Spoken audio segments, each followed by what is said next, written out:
Muli po nating balikan ang pagpapatuloy ng kwento ni na Eddie at Clara na sinubok ng panahon na hanggang sa huli ay pinatunayan nila ang kanilang tunay na pagmamahalan.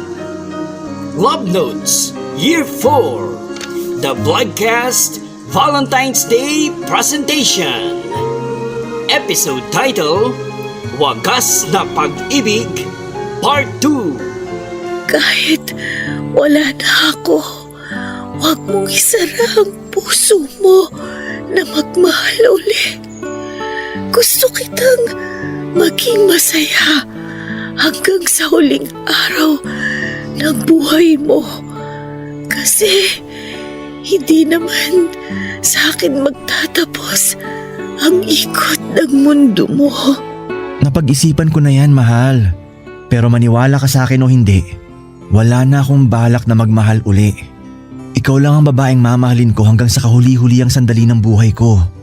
Masaya na akong mabuhay kahit sa mga masasayang alaala lang natin. Hindi ko makakalimutan ang lahat ng masasaya at malulungkot na alaala na meron kami ni Clara. At kung gaano namin kamahal ang isa't isa at dadalhin ko yun hanggang nabubuhay ako. Hanggang dito na lamang po at naway magsilbi itong inspirasyon na merong wagas at walang hanggang pag-ibig. Maraming salamat, Eddie.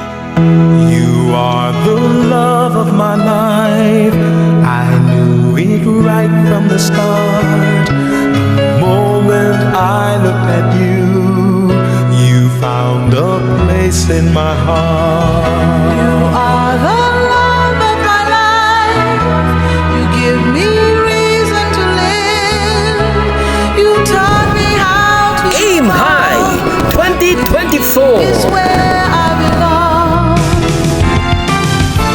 February is Feb-ibig on The Bloodcast. The Bloodcast, my official YouTube channel.